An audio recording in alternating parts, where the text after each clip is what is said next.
आपकी तरफ से जो ओबिचुरी रेफरेंसेस मूव किए गए हैं उनके हक में बोलने के लिए खड़ा हुआ हूँ। जैसा आपने खुद कहा, लिस्ट बहुत लंबी है। इस लंबी लिस्ट से ही पता चल जाता है कि हमारे काम में कितना बड़ा लंबा एक गैप रहा। 2018 में जम्मू के बजट सेशन में हमने इस तरह के ओबिचुरी रेफरेंसेस पास किए और उसके बाद से लेके आज ये पहली मर्तबा हमें मौका मिला है उन लोगों को याद करने का जो आज हमारे दरमियान है। 57 ऐसे महान हैसियत जिनमें साबका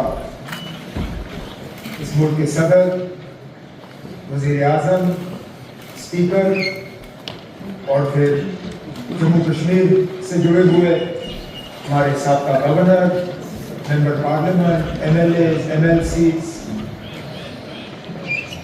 जम्मू कश्मीर का कोई ऐसा हिस्सा नहीं है जिसका कोई ना कोई बाशिंदा इस लिस्ट में ना हो। हर मजहब, हर तबके से,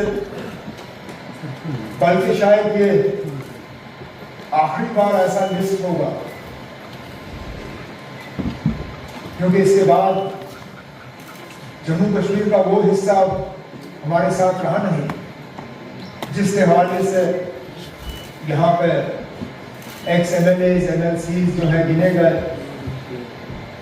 लगाम और करगिल, उनके भी नुमाइंदे आज इस लिस्ट में हैं। लेकिन एक दिन ऐसा आएगा जब उनका जिक्र यहाँ शायद होगा नहीं क्योंकि अब वो हमारे हिस्से में रहेंगे। अब जब ये लिस्ट हमारे सामने आई और आपने सही कहा, हर किसी के बारे में हम यहाँ पे जिक्र कर नहीं सकते। मैं फिर अपनी जगह सोचने लगा कि किसके बारे में बात करूं और किसके बारे में नहीं, तो सोचा चलिए मैं उनका जिक्र करूंगा जिनको मैं जानता था या जिनके साथ मैंने काम किया। फिर जब लिस्ट देखा, पढ़ना शुरू किया तो 45 ऐसे नाम सामने आए जिनको मैं जाती तौर या तो जानता था या जिनके साथ मैंने काम किया। फिर वो भी मुमकिन नहीं हुआ। तो आपकी तरह और लीडर ऑफ द ऑपोजिशन की तरह मैं 2-3 जो अहम शख्सियात हैं उनके बारे में जिक्र करके फिर बाकी जो है ओवरऑल जो ओबिचुरी रेफरेंसेस हैं उसके हवाले से करते हैं। हमारे साबका वजीर साबका सदर प्रणब मुखर्जी साहब, उनकी जिंदगी की तरफ हम देखें तो बहुत कुछ सीखने को मिलता है। शायद सबसे बड़ी सबक उनके इस बायोडेटा से अगर हम सीखें तो ये कि मेहनत करो, अपनी जिम्मेदारियों के साथ वफा करो, तरक्की करने से आपको कोई रोक नहीं सकता। आपको अपना हक जो है किसी ना किसी तरीके से मिल ही जाएगा।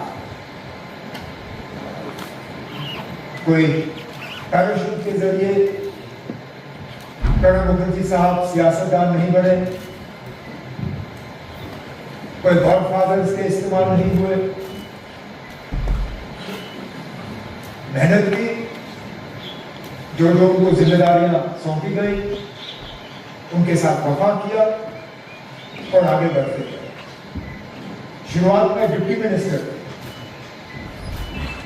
मिनिस्टर के बाद मिनिस्टर ऑफ स्टेट बने, मिनिस्टर ऑफ स्टेट के बाद मिनिस्टर ऑफ स्टेट में ही रहते इंडिपेंडेंट चार्ज मिला, फिर कैबिनेट के मिनिस्टर बने।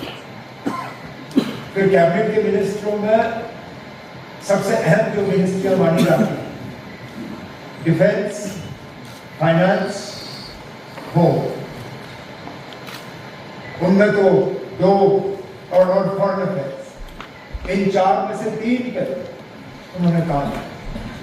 डिफेंस के मिनिस्टर रहे हैं, होम के मिनिस्टर रहे हैं और फाइनेंस के मिनिस्टर रहे हैं। और उसके बाद इस मुल्क में सबसे बड़ा जो ओहदा है वो सदर का है, president of the Republic of India. उन्होंने अपना करियर वहां से खत्म किया और उसमें भी बार बार उन्होंने इस बात का सबूत दिया कि जिस ओहदे पे वो होंगे उस ओहदे के साथ वो वफा करेंगे। 2014 के इंतखाबात के दौरान प्रणब मुखर्जी साहब सदर थे, यूपीए की हुकूमत में सदर बने। अपने सदारत के दौरान यूपीए की हुकूमत बीजेपी की हुकूमत में तब्दील हुई, लेकिन शायद ही कभी प्रणब मुखर्जी साहब ने राष्ट्रपति भवन को सियासत के लिए इस्तेमाल होने दिया। मुझे तो याद नहीं है कहीं भी बीजेपी की तरफ से या उस वक्त हुकूमत की तरफ से राष्ट्रपति भवन या प्रणब मुखर्जी साहब ने किसी ने उंगली उठा के ये कहा हो कि प्रणब मुखर्जी साहब क्योंकि कांग्रेस के बने हुए या यूपीए के बने हुए सदर हैं, उन्होंने वो सियासत राष्ट्रपति भवन में होने दी। उन्होंने प्रेसिडेंट ऑफ इंडिया के ओहदे को और राष्ट्रपति भवन को सियासत से पूरी तरह से अलग रखा, जो कि आज के दौर में हम बहुत कम लोगों के बारे में कह सकते हैं। उसके बाद जनाब अटल बिहारी वाजपेयी साहब, जिनको भारत रत्न से नवाजा गया, इस मुल्क के वज़ीर आज़म रहे 2 बार। मुझे ज़ाती तौर उनके साथ काम करने का मौका मिला। 3 साल MOS के तौर पर मैं उनके साथ रहा।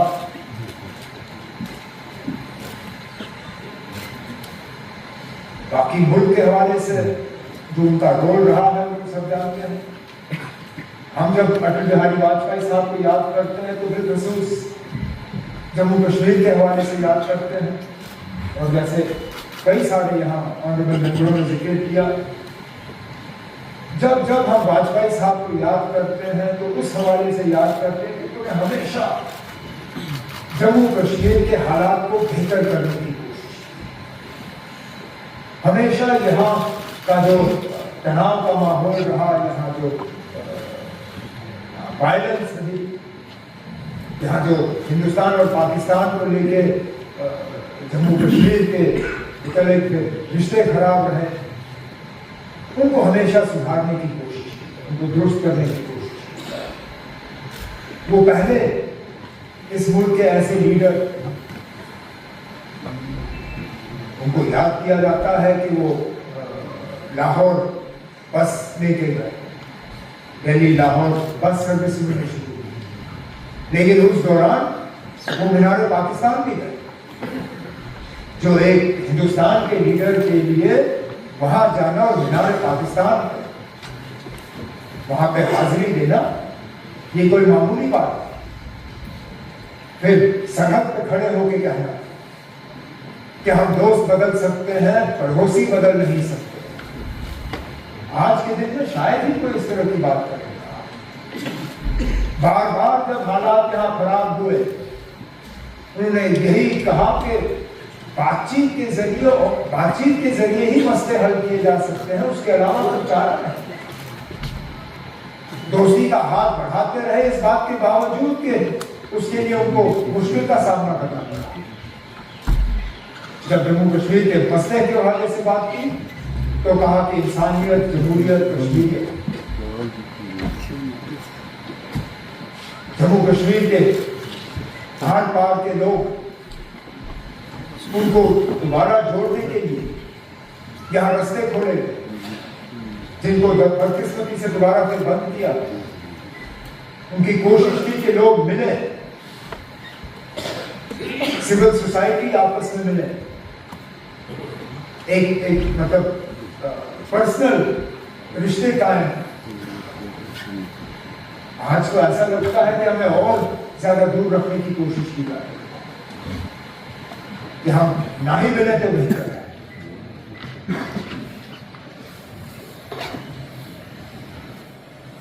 मैं तो मान के चलता हूं कि अगर वाजपेयी साहब के दिखाए हुए रास्ते पे हमने जम्मू कश्मीर के साथ सलूक किया होता तो आज हमारा वो हाल नहीं होता जो हाल है। क्योंकि चलिए वो नहीं रहे, उनका दिखाया हुआ रास्ता याद नहीं रहा। उन्होंने जो नक्शा एक हमें छोड़ के दिया था उस नक्शे को हमने छोड़ दिया। क्या करें? तारिगामी साहब ने वाजपेयी साहब के बारे में जब जिक्र किया तो असेंबली के रेजोल्यूशन के हवाले से बात की, लेकिन या तो भूल गए बताना या फिर बताना मुनासिब नहीं समझा। ये सही है कि वाजपेयी साहब की हुकूमत ने उस वक्त उस रेजोल्यूशन को वापस भेजा, लेकिन शायद उसके बाद वाजपेयी साहब को इस बात का एहसास भी हुआ कि जल्दबाजी हुई थी और उन्होंने अपने काबिना के वजीर को फिर नॉमिनेट किया यहां की हुकूमत के साथ इस पे बातचीत और डायलॉग शुरू करने के लिए। मरहूम अरुण जेटली साहब, अगर मेरी याददाश्त सही है, उस वक्त लॉ मिनिस्टर और लॉ मिनिस्टर की हैसियत से वाजपेयी साहब ने उन्हें नॉमिनेट किया यहाँ की हुकूमत के साथ एक डायलॉग प्रोसेस उस रेजोल्यूशन को लेकर। लेकिन उस वक्त उसके बाद फिर हुकूमत कहीं नहीं, हालात बदल गए और जो हुआ सो हुआ। लेकिन जम्मू कश्मीर को लेकर वाजपेयी साहब के जो इरादे थे उनसे शायद इख्तिलाफ करना हमारे लिए बहुत मुश्किल होता। सोमनाथ चैटर्जी साहब वो स्पीकर थे जब मैं हाउस का मेंबर था और मुझे अच्छी तरह से वो दिन याद है। न्यूक्लियर बिल को लेके जब लेफ्ट पार्टीज अलायंस छोड़ के चले गए, उस वक्त उनकी अपनी पार्टी के तरफ से बहुत दबाव था उनके ऊपर कि उस न्यूक्लियर छोड़ के अपनी पार्टी के साथ जुड़ जाए। लेकिन बिल्कुल जैसे तारिगामी साहब ने कहा, मुझे अच्छी तरह से याद है क्योंकि मैं हाउस में मौजूद था। उन्होंने ये कहा मैं सीपीएम का स्पीकर नहीं हूं, मैं लोकसभा का स्पीकर। लोकसभा ये तय करेगी कि मैं स्पीकर रहूं या ना रहूं, सीपीएम ये तय नहीं करेगी कि मैं स्पीकर रहूं या। और उसके बाद वो दोबारा कभी पार्लियामेंट में आए नहीं, इस बात के बावजूद जैसे हमारे साथी ने हमें याद दिलाया कांग्रेस उनको सीट देने के लिए तैयार कहा था कि आप आइए, जिस भी सीट से आप लड़ना चाहें हम आपको पार्लियामेंट में वापस देखना चाहते हैं। उन्होंने कहा नहीं, मेरी पार्टी ने जरूर मेरे साथ रिश्ता तोड़ा होगा, लेकिन मैंने अपना रिश्ता अपनी पार्टी के साथ नहीं तोड़ा। मैंने जितना वक्त पार्लियामेंट में गुजारना था मैंने गुजारा। एक मिसाल है, आज के दिन में तो हमें बदलने में वक्त नहीं लगता।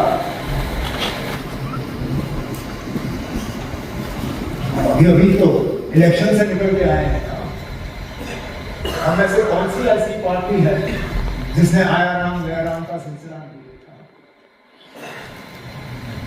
कोई टिकट मिलने पे दूसरे से नाराज, कोई टिकट ना मिलने पे अपनी पार्टी से नाराज और कहीं और जो है दरवाजे खटखटाने का काम कर रहे। बहुत कम ऐसे सियासतदान हैं सोमनाथ चैटर्जी साहब की तरह जो अपने असूलों पर कायम है। तो शायद ये हमारे लिए एक सबक कि आखिरकार सियासत जो है सो है, असूल बहुत जरूरी है। अब जम्मू कश्मीर को लेके जैसे मैंने कहा, गवर्नर से लेके एमएलए एमएलसी तक इतने सारे नाम और उनमें से कई सारे जिनके साथ मैंने खुद काम किया। अब एक एक का मैं जिक्र कर नहीं सकता, लेकिन एक साथी का जिक्र किए बिना शायद रहूंगा तो गलत होगा, क्योंकि वो सिटिंग मेंबर रहे हिसाब से। और मुझे लगता है सिटिंग मेंबर की अपनी ही एक हैसियत होती है। उसके साथ साथ वो एक ऐसे सिटी मेंबर थे जिनके साथ बहुत करीबी काम करने का मौका मुझे हासिल हुआ। शायद आप में से कोई ऐसा नहीं है जिसने देवेंद्र के साथ इतनी नजदीकी से काम किया हो जितना मैंने। मुझे सियासत में 25-26 साल हो गए, जिसमें से 19-20 साल तो मैंने देवेंद्र के साथ बिताए। नेशनल कॉन्फ्रेंस का सदर बना 2002 में, तो देवेंद्र मेरे साथ मीडिया एडवाइजर के तौर पे आए। MLC बने, इलेक्शन 2008 में इलेक्शन हुए, एडवाइजर के तौर पे मेरे साथ आए। जब मुझे मिनिस्ट्री में तब्दीलियां करनी पड़ी, उफ्कत नहीं किया, तंजीम की जिम्मेदारी दी मैंने उनको, और जब तक नेशनल कॉन्फ्रेंस में रहे अपनी तंजीम की जिम्मेदारी संभाली। मेहनत करने में वो कभी नहीं रखते थे। आप लोग गवाह, आपके साथ आने के बाद जहां जहां आपने जिम्मेदारी, कहीं हिमाचल में, कहीं पंजाब में, कहीं और, जिस मोर्चे पे खड़े किए वहां पे उन्होंने अपनी जिम्मेदारियों को निभाया। शुरुआत भी उनकी वैसी ही रही। वालिद साहब उनके इंजीनियर, बिजनेस से उनका लेना देना था नहीं। एक मारुति के वो सर्विस स्टेशन का उनको गिरधारी लाल ढोगरा साहब ने इंतजाम करके दिया, और इसमें भी देवेंद्र कभी भूला नहीं। जम्मू में बहुत सारे वो राउंड अबाउट गोल चक्कर बने हुए, लेकिन सिर्फ एक जम्मू में ऐसा गोल चक्कर है जो साल के 12 महीने उसकी घास की कटाई होती है, वहां फूल लगे होते हैं, वहां मूर्ति साफ होती है। वो है गिरधारी लाल ढोगरा साहब का जो चौक है गांधीनगर के पीछे, क्योंकि उसको संभालने की जिम्मेदारी देवेंद्र ने खुद ली। जब उनको मिला था वर्कशॉप, बड़े घरों के लोग, बड़े घरों के बेटे जो है अपने आप को भी बड़ा समझते हैं, लेकिन देवेंद्र ऐसा था, काम सीखने के लिए खुद डांगरियां पे। बहुत सारे लोग ऐसे हैं जम्मू कश्मीर में जो आज भी याद करते हैं, जब वो गाड़ी वहां लेते थे धोने के लिए, देवेंद्र के हाथ में पाइप, वो खुद गाड़ी धोता था सीखने के लिए कि ये करना कैसे है। तब जाके उसकी इतनी बड़ी मारुति की वो एम्पायर बनी।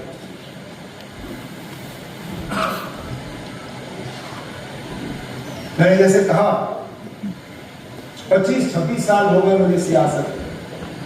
बहुत साथियों को मैंने आगे जाते हुए देखा स्पीकर साहब, लेकिन अगर मुझे एक साथी के जाने का जाती तौर आज तक अफसोस रहा, वो देवेंद्र के जाने का आज भी। और मुझे अफसोस इस बात का है कि पता नहीं था कि वो इतने बीमार हैं। इलेक्शन में कुछ तलखी बातें, अगर मुझे पता होता कि वो इतने बीमार हैं, मैं शायद रिश्तों को सुधारने की थोड़ी सी कोशिश कर लेता, लेकिन ऊपर वाले ने वो मौका रखा नहीं। यही मौका रखा कि हम उनको श्रद्धांजलि पेश करें, उनकी आत्मा की शांति के लिए प्रार्थना करें। इसलिए मैंने बाकी तमाम जम्मू कश्मीर के जो सियासतदान और जो बाकी लीडर रहे हैं उनको एक तरफ रख के सिर्फ और सिर्फ मैंने यहाँ देवेंद्र का जिक्र किया। एक क्योंकि सिटिंग मेंबर रहे हैं, और दूसरा क्योंकि व्यक्तिगत जातीय तौर पे मुझे कुछ चीजों का अफसोस है, अफसोस ही रहेगा। लेकिन इस लिस्ट में 57 जो हमारे सीनियर लीडर्स और ऑनरेबल मेंबर्स हैं, इनमें सब ऐसे लोग हैं जिन्होंने कहीं ना कहीं हमारे लिए मिसाल कायम की। और मैं चाहूंगा कि हम इन बायोडेटास को पढ़ें, उन्हें याद करें और कोशिश करें कि उन्होंने जिस तरह अपनी जिम्मेदारियों के साथ वफा किया, लोगों की खिदमत की, जम्मू कश्मीर की बेहतरी के लिए सोचा, हम भी कुछ सीखें, क्योंकि हम सब ने कभी ना कभी इस दुनिया को छोड़ के जाना है। आज हम इनके लिए ओबिचुअरी रेफरेंसेस करेंगे, किसको मालूम है कल यहां कौन बैठ के हमारे लिए ओबिचुअरी रेफरेंस जो है की तकरीर यहां कर रहा है। जब भी हम कुछ करें, हमें कहीं ना कहीं दिमाग में सिर्फ ये ख्याल रखना चाहिए कि कल को जब जम्मू कश्मीर के असेंबली में हमारे हवाले से हमारे लिए बात करेंगे, हमें कोई ना कोई ऐसा अच्छा काम करना चाहिए ताकि जब हमारा वहां पे जिक्र हो, जो हमारे हक में वहां बोलने के लिए खड़े हों, उनके पास कुछ बोलने के लिए रहे। अगर यही हम सोच के अपना यहाँ अपने काम को अंजाम दें, तो मुझे लगता है हम इस हाउस के साथ, अपने वोटरों के साथ, जम्मू कश्मीर के लोगों के साथ और बिलखसूस इन महान हस्तियों के जिनको आज खिराज अकीदत पेश करने के लिए हम खड़े हुए हैं, उनके साथ हम सही मायने में वफा कर पाएंगे।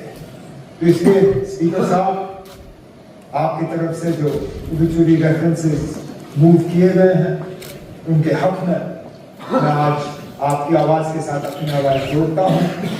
मैं अल्लाह ताला से दुआ करता हूं कि इनको जन्नत में अला मुकाम हासिल हो, इनकी आत्माओं को शांति मिले और हमें इनकी जिंदगियों से कुछ सीखने का मौका मिले। बहुत बहुत शुक्रिया।